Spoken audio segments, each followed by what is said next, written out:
You've watched someone with half your intelligence make twice your income. You know you have.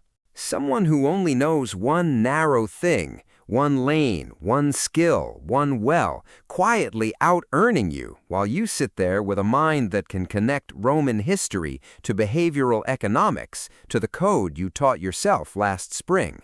And somewhere underneath the frustration is a quieter, heavier question that a lot of brilliant people are too ashamed to say out loud. If I'm so smart, why am I broke? Take a breath, because the answer is going to land very differently than you expect. You are not broke because you're scattered. You're not broke because you lack discipline, or because your brain is wrong, or because you never picked a lane. You are broke for one reason, and it's a reason that just expired in 2026. For years, the economy was paying for the one thing you're not, and refusing to pay for the one thing you are. That pricing just flipped. And the people who understand the flip first are about to get paid in a way the specialists can't follow. You already know who you are. You're the pattern weaver. The one with 20 tabs open and a graveyard of half-finished projects. The one who feels like a genius and a failure in the same afternoon. The world told you that the specialists, the deep, narrow experts, were the smart ones, the ones who'd be rich. And for a long time, the world's checkbook agreed with it.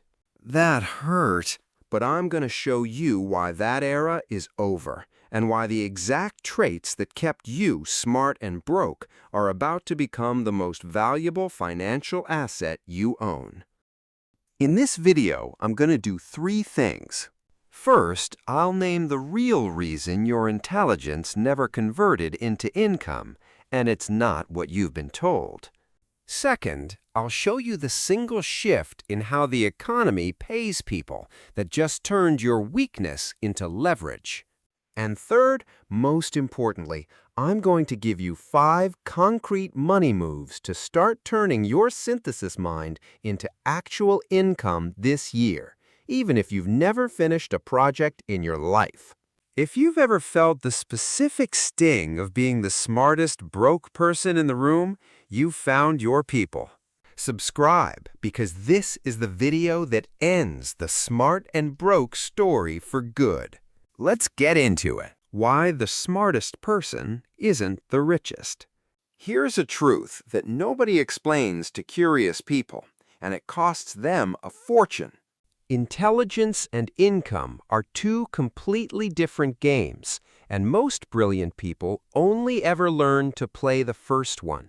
The first game is the knowing game. School rewards it. Trivia rewards it. Your own brain rewards it with that little hit of pleasure every time you understand something new. And you are exceptional at the knowing game. But here's the brutal part. The market does not pay you for what you know. It never has. The market pays you for problems you solve and value you create for other people. Knowing is private.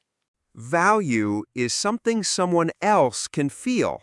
And the gap between those two is exactly the gap a lot of brilliant people fall into and never climb out of. Now layer on the trap that's specific to you. For most of modern history, the economy was built to pay for depth. One narrow well, dug very deep. The specialist who knew one thing better than anyone could charge a premium for it, because that knowledge was rare and hard to find. So the specialists got the salaries, the titles, the equity, and you, the person sampling from a dozen wells, building bridges instead of digging, looked unfocused on paper. Your resume read like a list of hobbies. Recruiters saw a job hopper. The market saw someone who hadn't committed to a lane, and it priced you accordingly. Undervalued. That wasn't a judgment on your worth. It was a pricing error. The economy was paying for scarcity, and depth used to be scarce. You weren't failing the game. You were holding an asset the market hadn't learned to price yet. And then, almost overnight, the thing that made depth valuable stopped being scarce. The flip nobody told you about. Here's the shift, and I want you to really sit with it, because your entire financial future is hiding inside it. For the first time in history, deep, narrow expertise is becoming cheap. Need a niche legal summary? A financial Mao? A block of working code? A specialist's analysis of a specific market.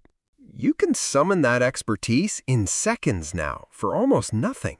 The deep well, the exact thing that used to command the highest salaries, is being commoditized in front of our eyes. The specialist's moat is draining. So if depth is no longer scarce, what is? What's the one thing that suddenly has no replacement, no shortcut, no instant version? Judgment. Direction. The ability to look across 10 different fields at once and see which combination actually creates value. The taste to know which problem is worth solving and which expensive answer is actually right. In a world drowning in cheap answers, the rarest and most valuable thing on earth is someone who knows which questions to ask and how to weave a dozen answers into something whole. That is not a specialist skill. That is the native language of the pattern weaver. The economy spent 100 years paying for the well digger. It is about to spend the next decade paying handsomely for the architect who decides what gets built. Your scattered mind was never the liability. It was an asset listed at the wrong price in a market that hadn't opened yet. The market just opened.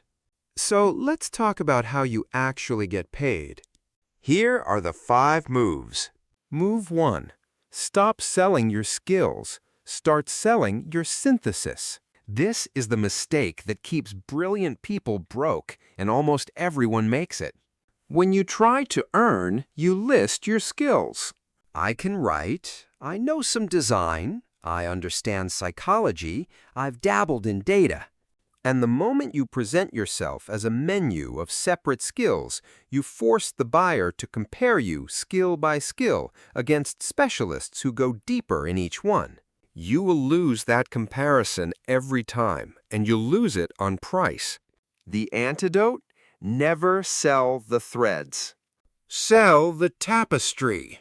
Your value was never any single skill. It's the rare combination only you hold. Don't be a writer.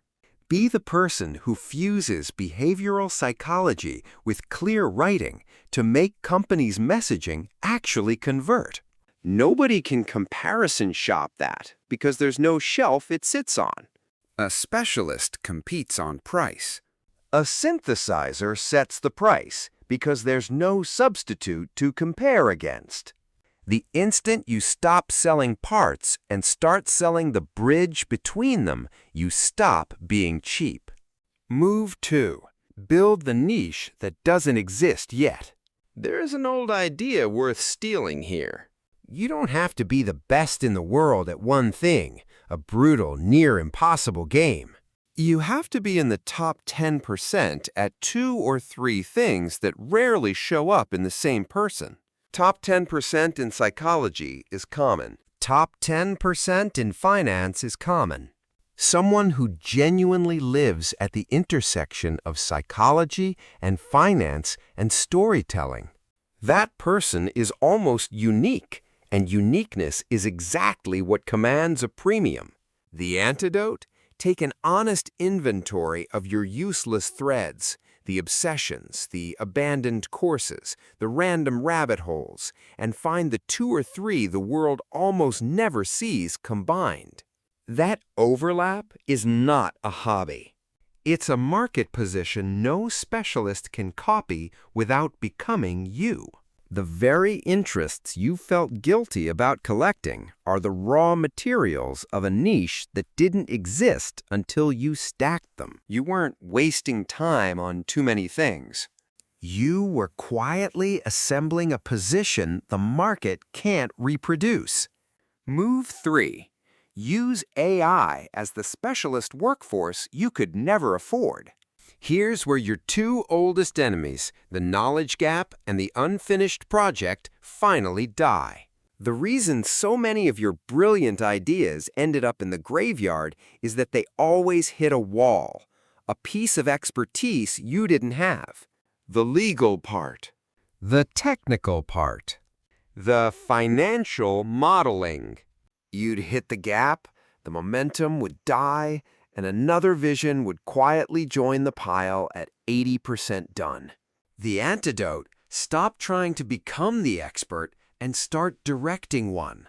When a project stalls on something you don't know, you don't enroll in a year-long course anymore. You summon the expertise on demand and keep moving. You become the architect. The deep, narrow work becomes something you commission rather than something you grind through.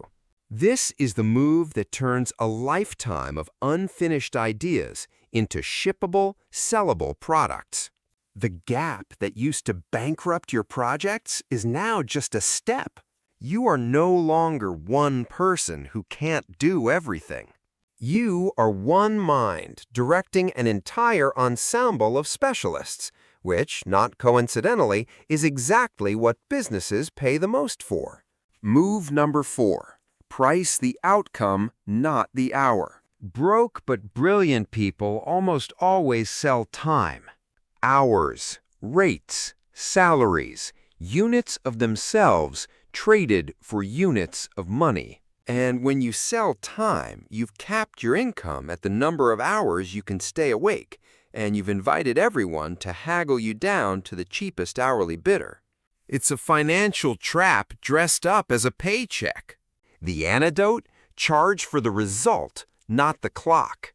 A synthesizer who solves a problem worth $50,000 to a business should be paid against that $50,000, not against an hourly rate that pretends your weird, irreplaceable combination of skills is the same commodity as anyone else's.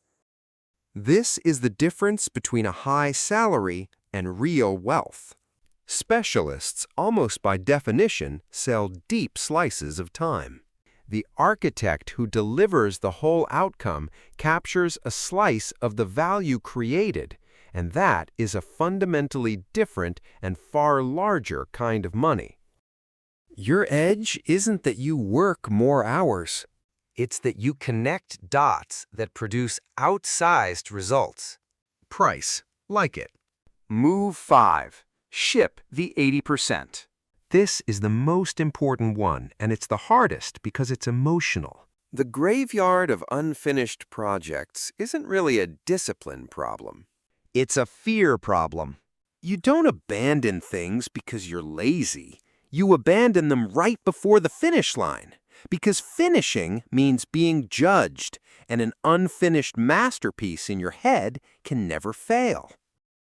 So it stays in your head, perfect and worthless, while broke continues. The antidote: a finished, imperfect thing that exists in the world will always out-earn a flawless one that doesn't.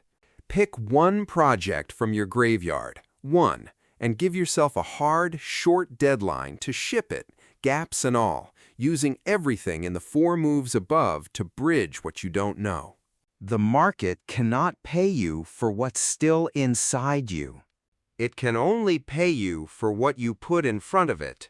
The single highest leverage financial act for a pattern weaver is not learning one more thing. It's finishing one thing and letting the world see it. Done is what gets paid. Perfect is what stays broke. Isn't this just selling out? I can hear the objection because it's a noble one. Some of you are thinking, I didn't fall in love with ideas to turn them into a pitch deck.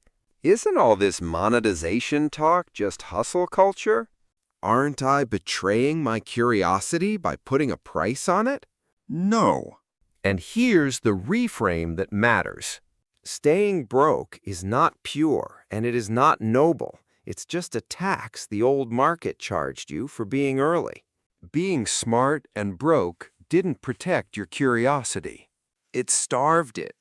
It's hard to chase ideas freely when you're anxious about rent. Getting paid for your synthesis isn't selling out. It's buying the freedom to keep weaving for the rest of your life without the fear that used to follow you around. You're not putting a price on your curiosity. You're finally refusing to let the world take it for free. The end of the story. So let's go back to that feeling from the beginning. The smartest broke person in the room. I need you to understand that it was never a verdict on your mind. It was a timing problem. You were a synthesizer in an economy that only knew how to pay specialists, holding an asset the market hadn't priced yet. You weren't behind. You were early. And the world just caught up to the exact way your mind has always worked. The smart and broke story is over, not because you finally forced yourself to be someone narrower, but because the economy finally started paying for who you already are. Your graveyard of half-finished projects isn't evidence of failure. It's an inventory of unsold value, waiting for you to ship it. Your scattered interests aren't a leak in your bank account. They're the rarest position in the market. Own your loom. Sell the tapestry. And stop apologizing for the mind that was always built for the world that's finally arriving. If this hit home, if you felt smart and broke and you're done feeling that way, subscribe and join the pattern weavers who are turning synthesis into income. And tell me in the comments, which of the 5 moves are you going to run first, and what's the one project in your graveyard you could ship this month? Drop it below. Thank you for watching. Now go get paid for the dots only you can connect.